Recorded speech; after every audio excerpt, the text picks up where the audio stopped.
lunch program. Let's give it up for Steve Barlow.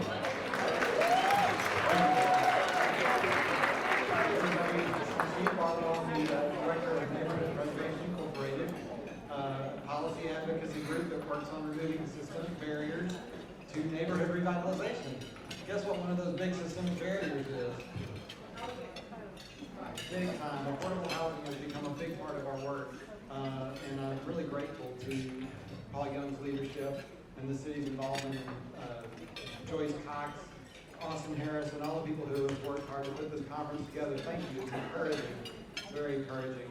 I'd also like to ask for everybody to say hi to my team, Neighborhood Preservation Inc. I think we've got a big group of Neighborhood Preservation Inc. staff and board members here.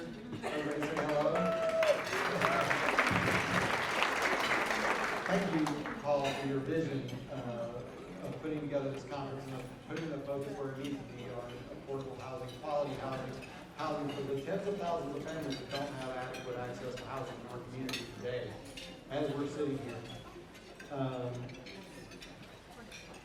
I get the pleasure of introducing to you Dr. Lance Freeman. Lance Freeman is a professor in the urban planning program at Columbia, where he teaches courses on community development, housing policy, and research methods. He has a master's and PhD in city and regional planning from the University of North Carolina at Chapel Hill. Any Chapel Hill fans up here? I thought so, yeah. Some haters. Dr. Freeman has published a number of articles on issues related to neighborhood change, urban poverty, housing policy, urban sprawl, and residential segregation. What's another word for neighborhood change? G word, yeah, somebody said it. The G word. That's one that we talk a lot about, and this is going to be an incredible opportunity for us to hear from one of the best national experts on what that is and what that means. He's also the author of the book, There Goes the Hood, Views of Gentrification from the Ground Up. Dr. Freeman has professional experience working as a city planner.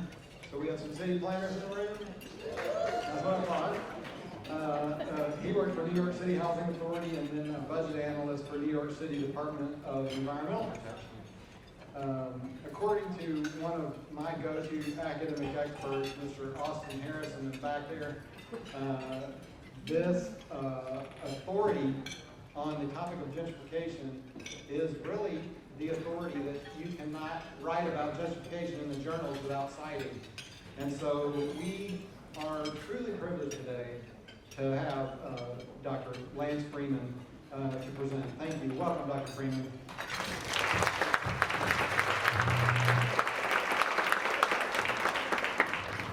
So thanks for that flattering introduction. Hope I can live up to the billing. Thank you for having me here. I'm really excited to have an opportunity to visit Memphis, and I'm always excited to have a chance to share my views and thoughts about this topic. Really flattering to have a group of people willing to listen to me.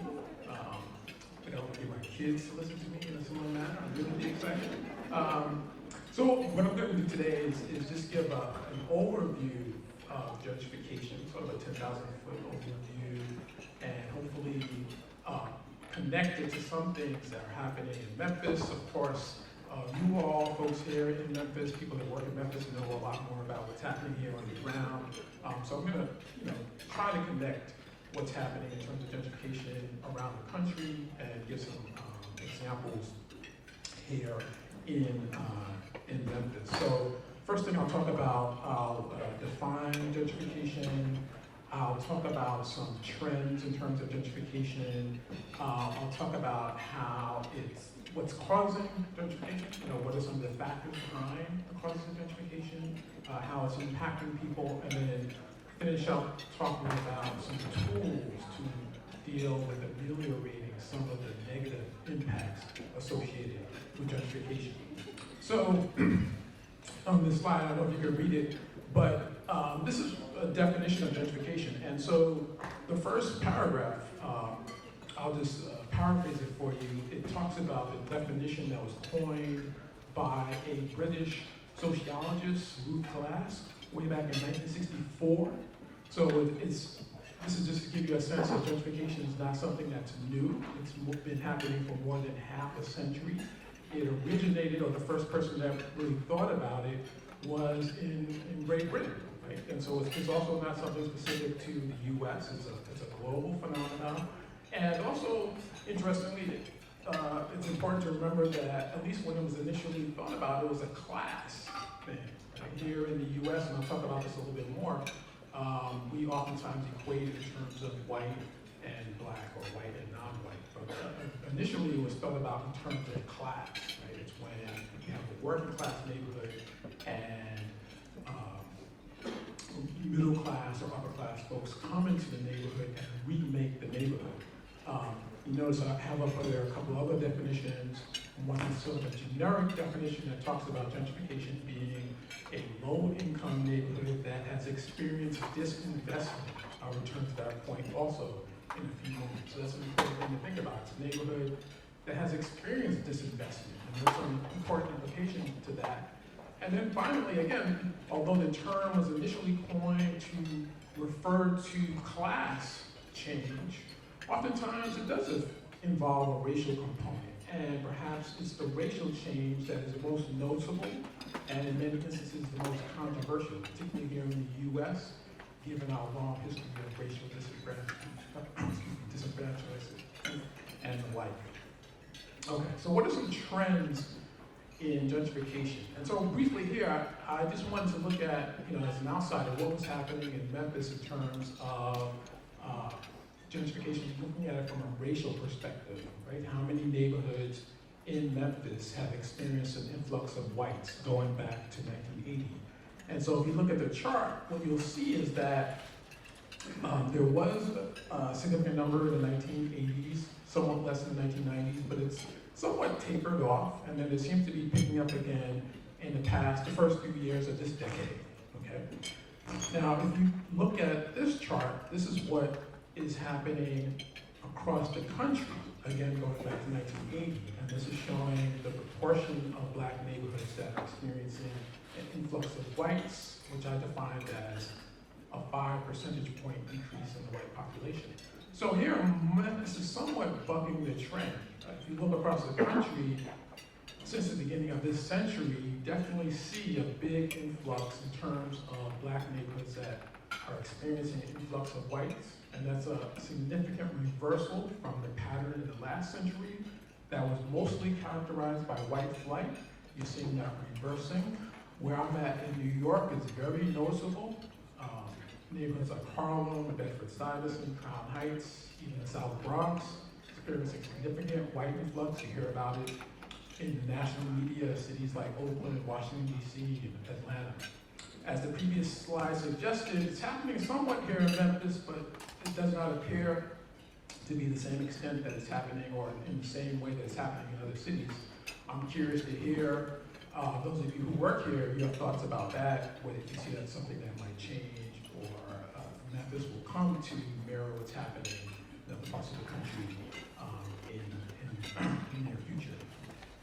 So what's causing gentrification, right? So for much of the 20th century, the narrative around central cities was one of decline, white flight, right? Cities were places that were attracting poor people, people with middle incomes or the means. They were moving to the suburbs. Businesses were also, right? And so when we think about the causes, we have to think about also the public policies that were put in place that facilitated some of that, right? I attended a session this morning where there was significant discussion about redlining, or the practice that started during the Great Depression when the federal government, in an effort to standardize mortgage lending, underwrote guidelines for where it would be safe for banks to lend. And many of the neighborhoods that they thought were not safe or hazardous or redlined, literally, were predominantly African American neighborhoods, right? And there were also other policies that were adopted in the 20th century that contributed to the decline of many central cities, including Memphis, right? So policies that fostered suburbanization, such as the subsidies for mortgages through the FHA or VA loans. There was the interstate highway system that was developed that facilitated the movement of both people, goods, and businesses out of the central city into the suburbs. Right? And then there was also the mortgage interest deduction, right, which serves as a big subsidy for homeowners, particularly those with larger houses.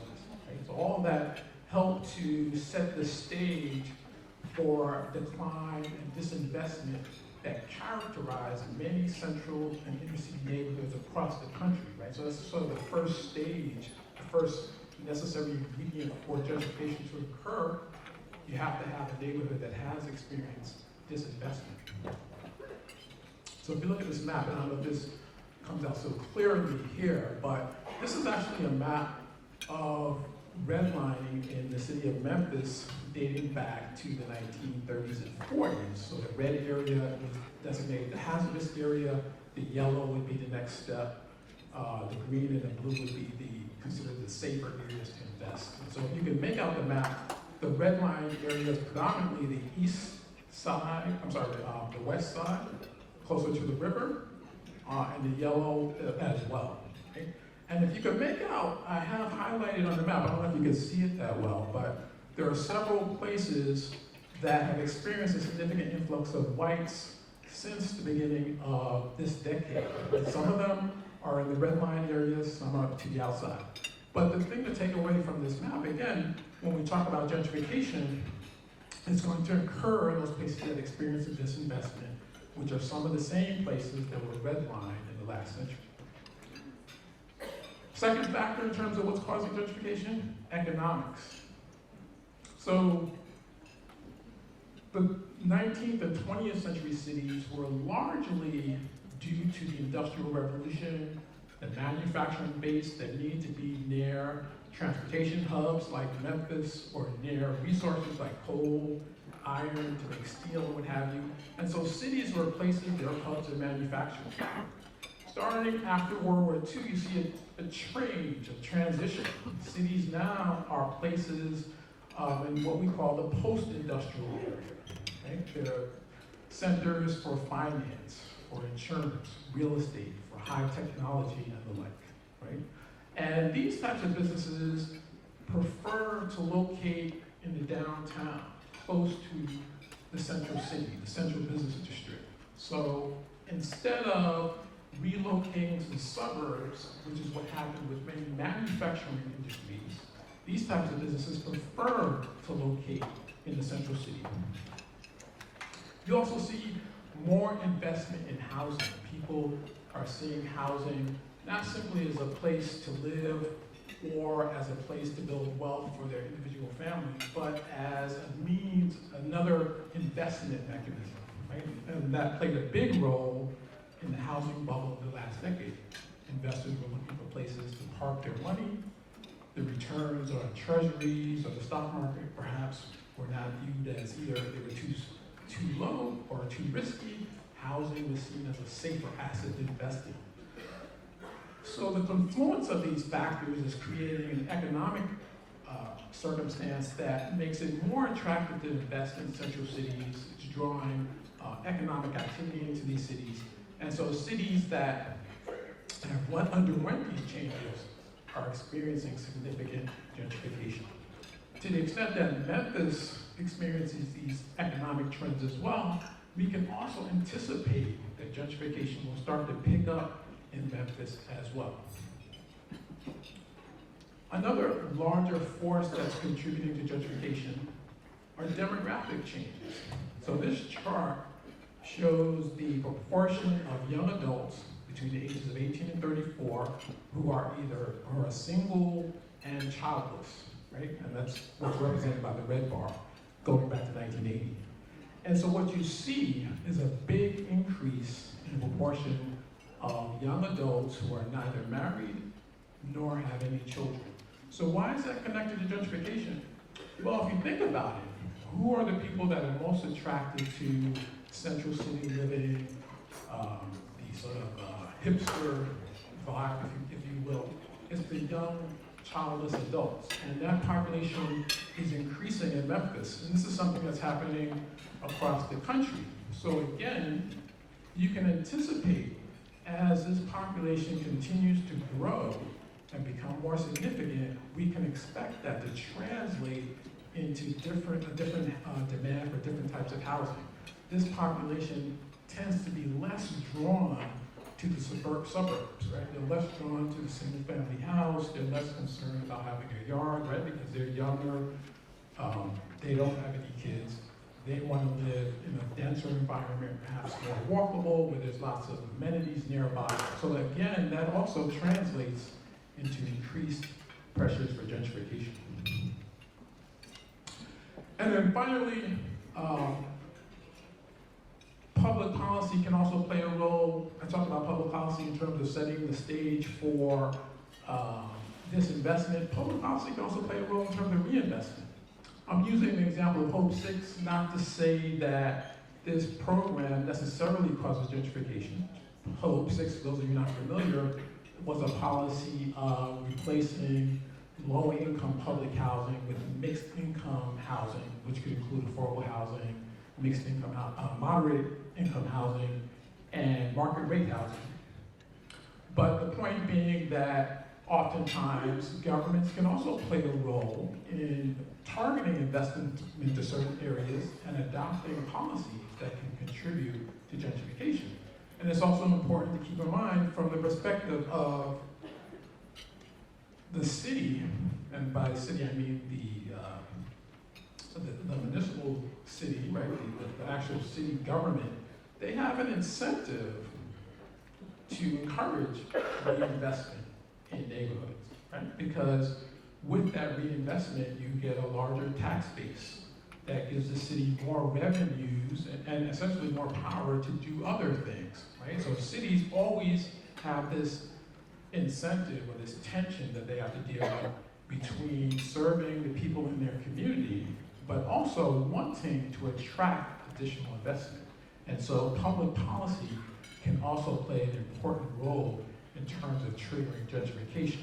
And cities have at their disposal a number of tools that they can use that could, if used incorrectly or depending on your perspective correctly, actually contribute to additional gentrification. Okay, so that's just a brief overview of what gentrification is, what are some of the factors that are leading to this increased trend in gentrification. And so, as I had said, it's definitely something that's happening, it's becoming increasingly prevalent. It may not have taken off in Memphis to the extent that it has in other places, but there's no reason to think that Memphis will be immune to some of these forces as well. So let's talk about some of the impacts, okay? So for me, I was very interested in people who actually live in these neighborhoods. How do they feel? How do they experience gentrification? And so these are a couple of quotes from the book I wrote, There Goes the Hood, right? On the left panel, you hear someone talking about what they like about gentrification, you could say, right? I asked them, how do you feel about what's happening in the neighborhood? And they're talking about how they like the changes, there's more stores, different people are coming into the community, right? And so that's, at least based on my research, that's a common positive reaction to gentrification. I was in a panel earlier this morning on redlining, and the presenter was talking about how all neighborhoods need certain things to be healthy, right? And that's just speaking to the fact that people in neighborhoods that have experienced disinvestment also want to be able to shop in their community. They want to be able to go out in their community. They want there to be nice stores in their community as well. And gentrification can bring some of those things, but because when people with higher incomes tend to move into those neighborhoods, you tend to get other types of investment that come, right? Because retailers want to be able to sell their products to people that have more disposable income, right? And so on the right side of the slide, the respondent is talking about how if they weren't here, right? So she's talking about the gentrifiers, we would still have those old supermarkets with their dried out vegetable and spoiled meat, where now we don't have that, right? So she's talking about a noticeable change in the quality of the stores in her neighborhood that she's associating with gentrification, okay? But if you'll note, well, that's okay, you went ahead. If you'll note, she also is very cynical about why it's happening, right? It's happening because other people came in, right? So you can see it's sort of a double-edged sword, the way she's describing it, okay? Here's something else that came out when I was doing research on gentrification, right? So this respondent is talking about how he was being harassed for sitting on a stoop and drinking a beer. And he was contrasting that to folks who were sitting out on a patio at a restaurant drinking wine, right? So what's the difference, right? You're both sitting outside drinking alcohol. Why is one practice acceptable and the other wasn't, right? And I'll share with you another example. This one comes from Washington, D.C., and the example is a store in Washington, D.C. that it was I guess a cell phone store. They would play go-go music, which is sort of the local music of D.C. And you know, they would play it loud enough that you could say they were playing it for the block. Right? You know what I mean. And so this had been going on at least since the 1990s. And as the neighborhood started to change, though, someone found that offensive. They felt the music was too loud, so they called the police, and they also contacted the owner of the building to demand that the music not be played so loud, right? And this actually turned out to be fairly controversial, not so much just because the music was loud or not, or if people liked the music or not, but because the people in the neighborhood felt like the neighborhood was being taken away from them, right? They felt like they were being pushed out of the neighborhood. And so I think what this example and the previous example highlight, right, when we talk about gentrification, is that it oftentimes is associated with people feeling like they're being pushed out of their community. So we all know about the higher housing costs associated with gentrification, and I think that's an important thing to keep in mind, and I'll talk about that in a few minutes. But we also have to remember a neighborhood is not just buildings or houses, right? There's also a cultural fabric to a neighborhood, and people, if they feel like the fabric is being taken away or changed in a way that they don't feel comfortable with, they can also feel like they're being pushed out. Okay? So I think when we talk about gentrification and how to address some of the challenges it poses, we have to deal with both the feeling of being pushed out and the issues related to affordable housing and physical displacement. So I'll talk about both of these over the next few minutes before I wrap up. People feeling cynical about what's happening in the community, or feeling like what's happening is not on their behalf. What can you do about that? I don't have a magic bullet, but I will say that I think it's very important that we anticipate this, right? Because gentrification at its core is associated with a change in the type of people in the community. And oftentimes, the people in the community have different ideas about what's acceptable or not from those who are coming into the community. Sometimes this translates into racial differences, but oftentimes there's a class difference as well. So we shouldn't ignore the potential class differences that could come into play as well. I know in New York, where I'm from, there have been examples of clashes related to class, right? Where the gentrifiers were either Hispanic or Black, and the people who were there are Black and Hispanic. But you still can have those conflicts. So you have to keep that in mind, and the two examples that I just had up, I think, highlight that, right?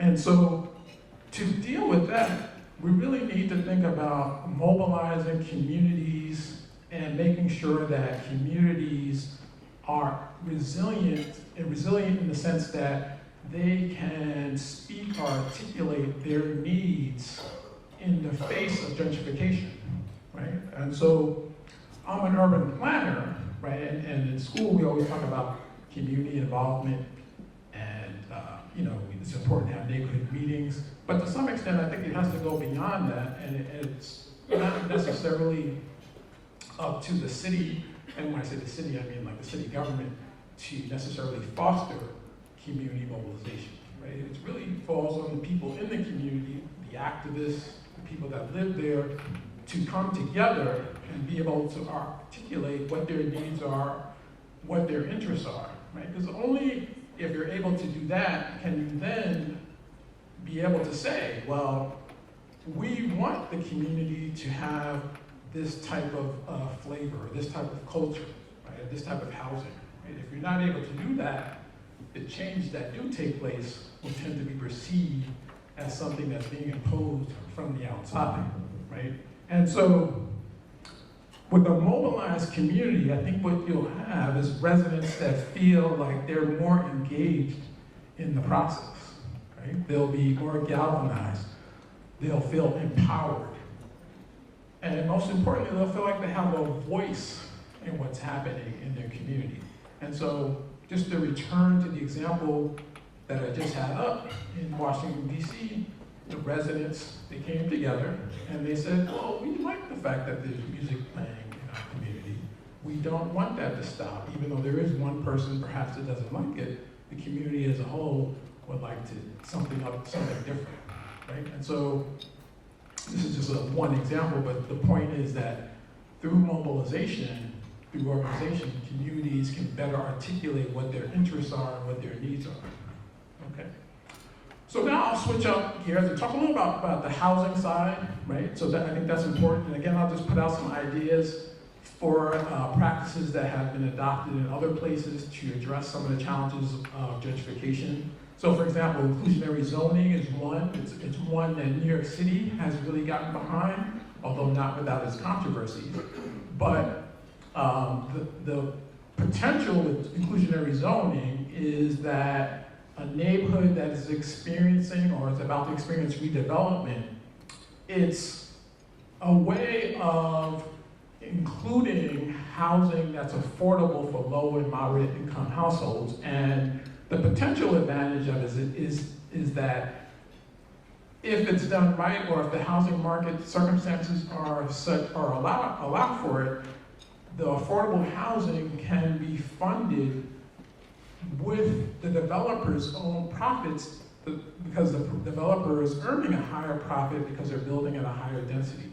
So for example, you could take a neighborhood and say, we're going to target this area for increased redevelopment, but we're going to allow the developer to build at a higher density. So what does that do? That means the developer can earn a higher profit.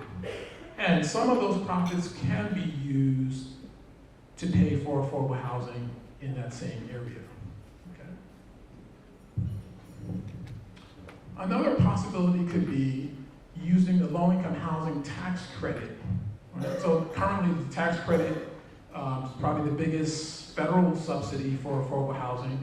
And for the most part, it targets, it's going to vary from state to state, but most states tend to target the tax credits towards low-income neighborhoods.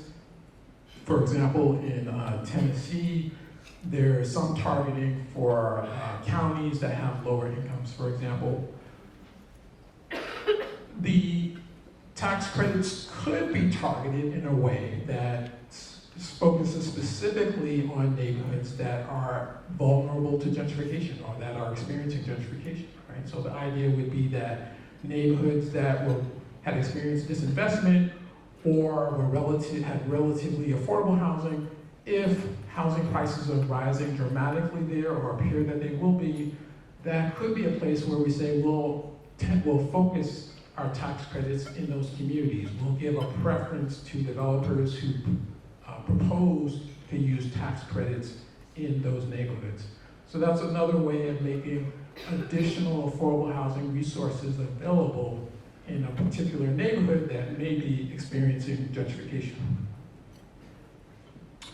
So another idea I had is tax increment financing and using it in a way that could benefit residents in gentrifying neighborhoods. So typically, the way tax increment financing works is used to fund public infrastructure, right? So the government, so let's say they want to build a new bridge, they say, well, we'll declare both sides of the bridge, a tax increment finance district. We think once we build the bridge, property values are going to rise, So what we'll do is, when property values rise, property taxes also increase. We'll use the increment in the property taxes to pay for the bridge. So what I'm suggesting is tweaking that a little bit. And so I have an example here in Memphis, the Highland Strip tax increment finance district, which was used to fund some infrastructure improvements, which is sort of the conventional way that TIFs have been used, not only here in Memphis, but around the country. What I'm suggesting is that you could say, well, if we're going to do an investment in this area, and it's likely to attract higher income households and more investment, we can anticipate property values are going to increase. What we can say is, let's set aside at least some of the funds and increase from the increased property taxes specifically for affordable housing, right? And so again, this is a way of leveraging the additional investment from gentrification specifically to benefit people who live in the community, right? And who may be vulnerable to some of the negatives associated with gentrification, such as rising housing prices or rising rents. And then another idea I have, this is not my idea, but the community land trust, particularly for those of you who work with community-based organizations, basically the way the community land trust model works, a neighborhood-based organization will acquire land either through donation or a block grant or foundation grant.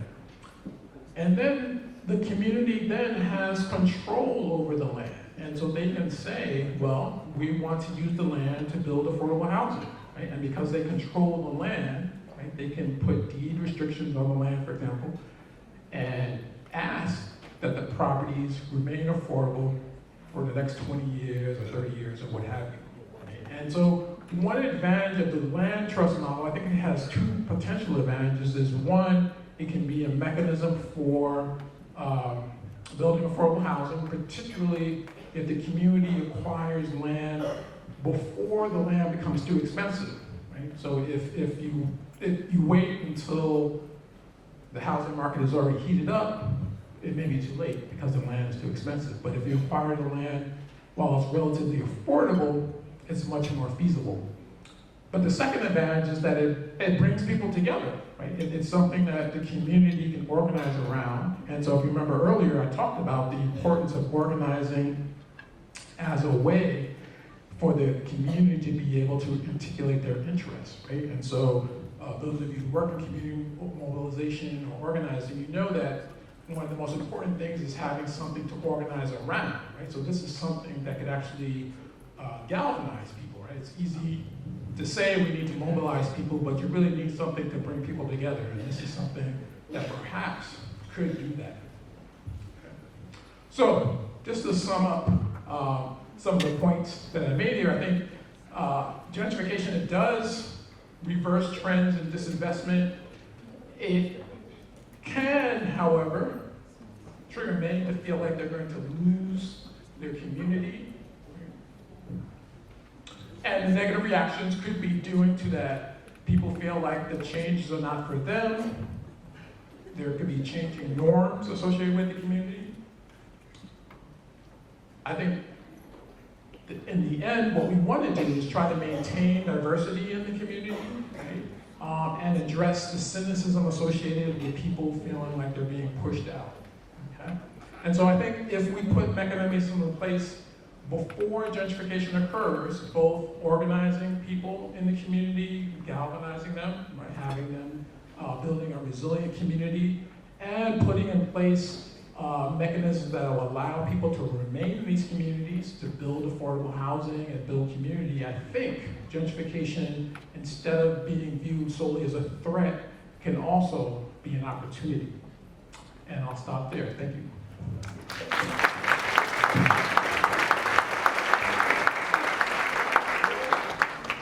All right, we're gonna have a little bit of Q&A. We're gonna do this very relaxed, in a very relaxed manner. We're gonna just have a little bit of conversation.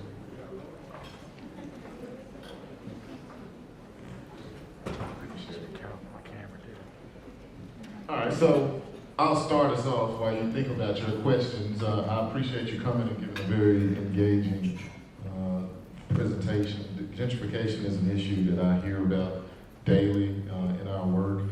It's one of the things that gives some of us that work in the industry frustration because what we experience on a daily basis is not enough investment, not too much investment in our neighborhoods. And so I wanted to have this discussion so that we can really establish the context.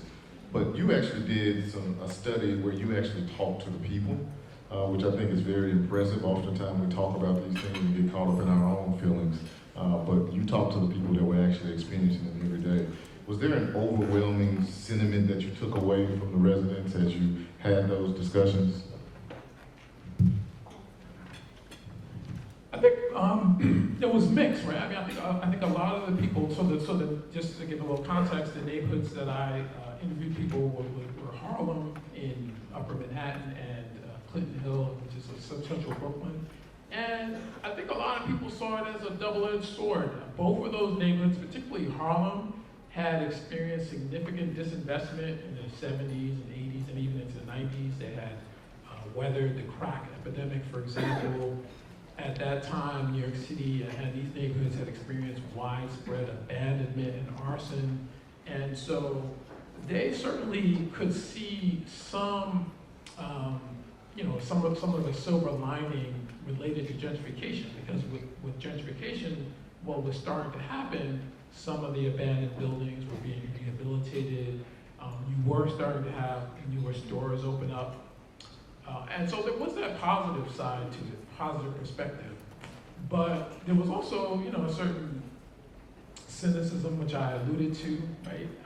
People really almost felt disrespected that they had been living in the community for so many years, and only now, better stores were opening, the parks were being cleaned up. So while they may have appreciated that, they almost felt like it was a slap one person actually said it was a slap in the face that they had been living there so long and only now, and many people associated with whites moving into the community. So it was like a slap in the face. Harlem had been, predominantly black for decades. Some of them had been living there for decades. And only now you're starting to see these improvements. So there was that and big ambivalence about what was happening, and particularly about why it was happening. So I don't think you were here when I spoke earlier this morning, but one of the things I said was that this is a critical time for the city of Memphis. And I was really delighted with your presentation because I believe that some of the things we're doing is exactly what you noted. We're trying to be very proactive about how we invest our affordable housing dollars, making sure that we use programs where we're going to have restrictive covenants on the site so that these sites are going to be affordable for the next 20 years, so that as these neighborhoods grow, the people that give our community its character are able to live in the communities during the up years. One question that came to my mind, and you all started collecting yours, I'm going to turn to you next, but I think you had a slide on Hope 6, and I actually was out of the room when you got to that slide. But do you make a distinction between gentrification and resident displacement as a result of public housing? Because to me, it kind of seems different. I don't feel like in the Hope 6 projects or Choice Neighborhoods projects that we've seen whole-scale growth in the values in the areas outside of the public housing site, but it may be different in areas where you're coming from. But I just want to get your perspective on that. Yeah, that's a really good question. So Hope 6 is a national program, as you say. And so from the little bit of research I did, it doesn't appear that in Memphis there's been wholesale displacement. I think in some other cities it has played out that way, particularly because of where the public housing was located. It was a very, in some instances, it was a very attractive place for private reinvestment. In New York City, they haven't actually demolished much of the public housing, but they are talking about building market rate housing within the public housing, within some of the open space and various public housing campuses. And so in some instances, and this may not be the case here in Memphis, you have seen places, maybe Green in Chicago might come to mind, where Good Times was filmed. because of its location, the reinvestment associated with the demolition of Hope 6 to many people was indistinguishable from public housing. From gentrification. And in particular, because oftentimes what happens is the people who were living there, some of them may be able to return to the new housing, but some of them might get vouchers and move elsewhere. And that's mixed, right? Some people may want to move somewhere else with the voucher. They might be better off, but some people might prefer to come back, and for whatever reason, they may not be able to do that. And so I think in some instances, Hope 6 has been associated with gentrification, although that it may not be the case here in Memphis. Thank you for that feedback. I see at least one hand up here. I see 2 or 3 hands. So I will go to the audience. Thank you. I have a question, because in Memphis, I think we're at a point in the very beginning. We have a very high poverty city, and so we're just seeing that poverty move around. More than a quarter of our citizens live below the poverty level. But I want to know of examples in cities, and it can be our peer cities or larger, where policy, so the legislative bodies have put policies in place to be protective of people from the bad side of gentrification, because of course we want neighborhoods to have all of the things that they need and be better places for all of the citizens, but it's today to prevent the things from happening in the future. And I know we're just mostly talking about housing, but I'm thinking about the mom and pop businesses that also exist along the corridors in those neighborhoods. Yeah, it's a great question. I think in terms of the stores, I haven't seen as much effort to maintain the viability of small mom and pop shops in the face of gentrification. I'm most familiar with New York City because that's where I am. I know there has been discussion of rent control for small businesses, right? On the housing side, New York has recently strengthened its rent control. That's a policy that some people criticize, people in the real estate industry, but from the perspective of tenants, it's definitely beneficial. The policy does help people, or protects them from rapid increases in rents, because the landlord cannot simply just jack up the rent because the market is heating up.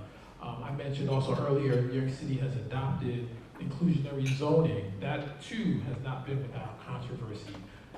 But nonetheless, it's true that when developers build in these rezoned areas, they do have to set aside some of the housing to be affordable. Now, some people have criticized it, saying it's not affordable enough or they're not doing enough.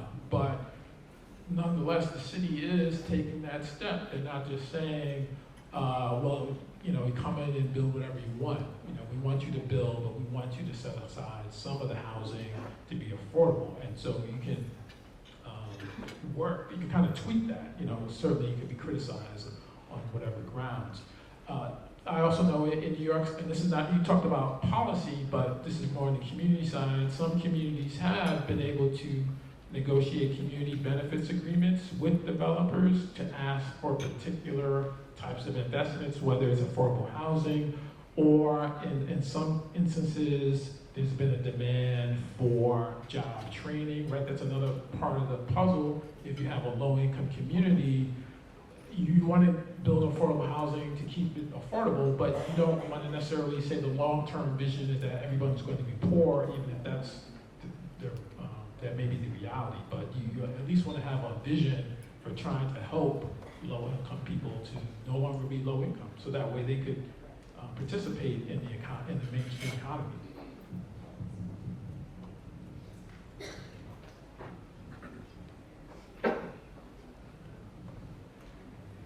Hi, my name is Lydia Smith. I'm Public Relations Director of NAGRAM. Your presentation was wonderful. I love gentrification. I love the culture that it brings in, the new influx of business. I love all of that. The one thing that I have not seen anybody discuss is when you have homeowners already in that neighborhood on a fixed income, gentrification causes property tax increase. That includes the senior citizens there on a fixed income. So when the property taxes go up, their income stays the same. So since a tax credit is being offered to the builders, is there anything in place to offer a tax credit to the senior citizens or to the people who have already are retired? They are living, they don't want to move. That's where they want to die. What is being offered to them so they can maintain and sustain their household without having to sell it and move out the neighborhood? I can send to you all. Y'all ready for me to do a number? Yeah, so that's a real problem. Some cities have adopted tax forgiveness or tax freezes based on your age. And so in other words, let's say if you're over 62 or 65, your tax assessment would be frozen. And so that way your property tax bill would not increase to an amount that you cannot afford. And it can be beam tested as well. I'm not sure if this is something that's been considered in Memphis or. Okay. Yeah, so, I'm sorry? Okay, yeah, so that's basically the idea. So other people have certainly anticipated that. Some older people might want to sell their house and move away, but as you point out, not everyone wants to do that. And so to help those people to be able to stay in place, the property taxes can be frozen so that they're not displaced due to rising property taxes. So that's something that has been adopted. It sounds like it's been adopted here in Memphis already.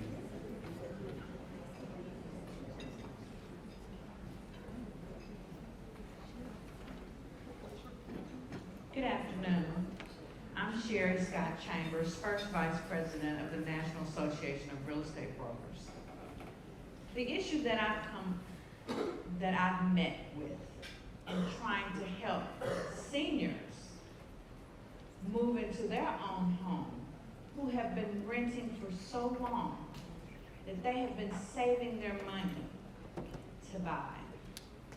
Whether they're single, whether they've been widowed, they want to be able to say that they bought and they own their own home.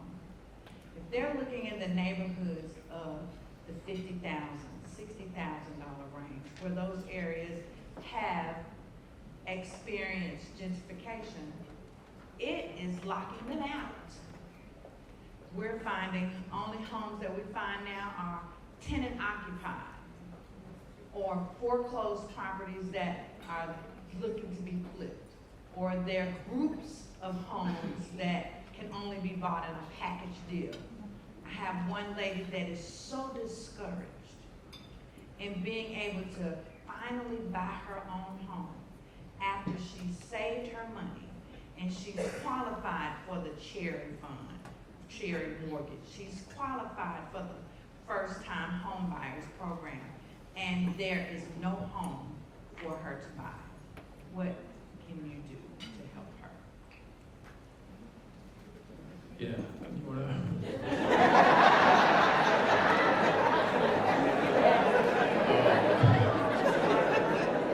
I mean, the issue that you speak of is what we talked about this morning. The supply of quality housing units at a price point that people can afford is challenging. We have programs that we've established, like the down payment assistance program through the city, to help with actually help them buy the house. But your issue is a supply issue. We need to empower our nonprofit community that are working in these neighborhoods where the market has not quite caught on just yet. They've been laboring in the trenches for years, building one house at a time. And you have organizations that are scaling up, and you have many neighborhoods where there is no organization that is taking ownership of building homes in those communities. We need to get the capacity of the people that want to do it, because when you get into the real estate industry, I always tell people, just because you have a nonprofit doesn't mean you're equipped to do real estate. Your passion may not be real estate, even though you know it's a need. So find partners that can help you build the capacity to get to where you want to get, so that we can get more supply in the market. I don't have an immediate answer, but I think it's something that we're all trying to work towards, and that's what we want to focus on today. Any more questions? We got about 5 more minutes before we dismiss. Yes, ma'am. Taylor Dora Cooper, member also of NARAB. Wanted to know from your perspective as our housing director, how do you think Memphis has fared under the Hope 63 development projects that we've had locally? I think we've done okay. I think the projects that have been completed have been excellent projects. I think they are beautiful structures. I think we could have done a better job of getting more residents back into the units. I think that we're doing a much better job with South City. We had a much more stringent focus on the case management aspect. Urban Strategists, who's worked with us through the years on all of the projects, we've just learned more. With Uptown, Lamar Terrace, which is University Place, Legends Park, which used to be Dixie Homes, through those projects, we've learned what it takes. And now we have, as all of the families relocated this time, Urban Strategies established centers in 5 locations across the city. And they're in constant contact with the families. They're helping them get jobs, they're helping them get the education that they need, if they need daycare, whatever the things that are inhibiting them from moving up in their lives and improving their incomes, they're doing it. And I think you'll see a much higher return rate. The first phase of units that we opened up in South City was about 114 units. 55 of those units were public housing units. They're already full. The demand is out the window. And so we're having significant demand. I think we're gonna do much better. I just think we have to keep learning. See, one in the back, one up here, and we'll let those be the last 2. The gentleman all the way on the wall, and then Hi, I'm Stephanie Bubba with NARAB, National Association of Realtors Brokers. And my question is, are we eventually going to make a cap where investors can't buy up an entire neighborhood, putting renters in and bringing down home value? I mean, it's also kind of hindering the neighborhoods because they're not maintaining those properties. And when is the list going to be contemplated that we can have somewhere we can reach out to them and say, hey, your property is lighting, you need to address it? yeah, great question. I feel like somebody in here planted you to say that. There's a group that is working on just that. Now, I don't know that there will be a cap on how many housing units can be purchased in a neighborhood, but Steve Barlow, Neighborhood Preservation Inc., and Public Works in the direction of Robert Connect, they've been working on a rental property registry, which will ensure that whoever owns a property has a local point of contact. So that we always have someone that we can reach out to. And we're also exploring whether we can ensure that they have an inspection before a person moves in, so that we can ensure that the quality of the unit is up to par. And that's something that other cities have done, and it's something that we certainly want to do to ensure that our residents get higher quality units. There was one more question all the way in the back. My name is Robert Carr. I'm with the Community Live, with the City Capital, an arm for Community Live. Before I ask the question, I do believe that in Memphis, the problem that they have is red line. It's a major block. However, there's a lot of CDFI that are willing to help, maybe the people do not know of. So my question to you will be, what do you do in the Bronx, in Manhattan, especially in Brooklyn? Those was area back in the 80s, it was completely dead. But now, I mean, you could see, I mean, a good work that has been done in there. What would you advise Memphis that we could copy from you so that affordable housing could be enhanced? Well, yeah, I mean, I think in some ways, New York City, although it's obviously an atypical city, so it's so big or what have you, but some of the things they did was, it proved out to have a lot of foresight. So what happened, as I mentioned, and as you alluded to, in the starting probably in the 1960s, by the 1970s and 1980s, a lot of these neighborhoods were experiencing severe disinvestment. I mean, to the point that whole blocks were being burned down and abandoned. And so as a result of that, and this is just a quirk, right? When the landlord walks away from the property, and it's hard to imagine now, but landlords are literally walking away from properties. They don't pay their taxes. And so the city became the owner of the property. right? And so that put in place a couple of things, right? So the city doesn't want to be a landlord, they want to get rid of the property.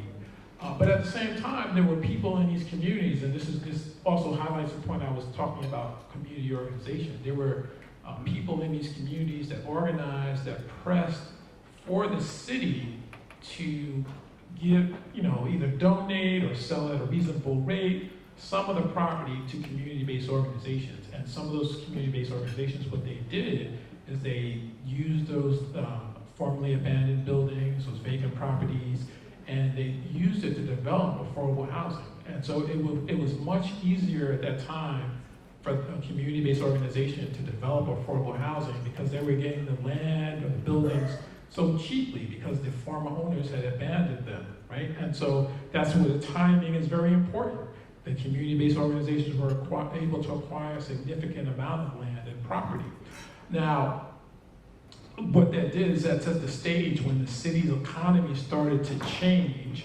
The city also attracts a lot of immigrants from abroad, right? And so the population decline that the city had experienced in the past was reversed because people were moving to New York City from the Caribbean or from Africa or from Asia or Latin America. And the community-based organizations had already put in place, they had already started to redevelop many of those abandoned properties. And so I would think in Memphis, that's where I talked about places where the housing is relatively cheap or the land is relatively cheap. Now is the time to acquire those properties if it's not too late, right? Because if Memphis's fortunes change and the economy starts to boom, right, you want to be in a position to set aside some of that land for affordable housing. So what's happening in New York now, I think in many ways, those reinvestments that started happening in the 1980s, that helped stabilize those neighborhoods that had been abandoned. And eventually people started to look at those communities, people that were priced out of, say, Upper West Side or priced out of downtown Brooklyn. They started to look at those neighborhoods and say, well, maybe I could move there. It's not too far, the commute's not too far, it's not too dangerous or what have you. And people started to move back into those places.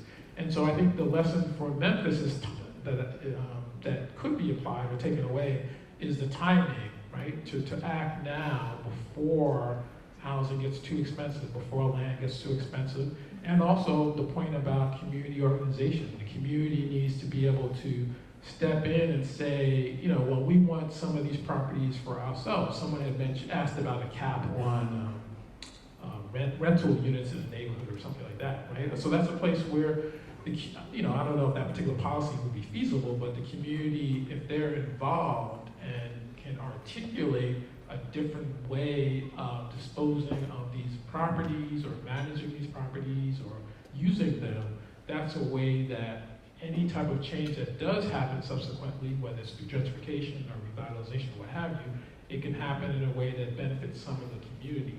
But I'll conclude to say that, some of those neighborhoods, despite the success of turning them around, some of them are now experiencing severe gentrification, and many people kind of fighting to hold on because it's becoming so expensive to live in some of those places. Let's give it up for Mr. Lance Freeman. All of you shared with us today. We're now going to actually take a 10-minute break till 1:15. We're going to go to our next session. So thank you all for sticking in there. Stick in to the end. You're going to love the last closing session. So.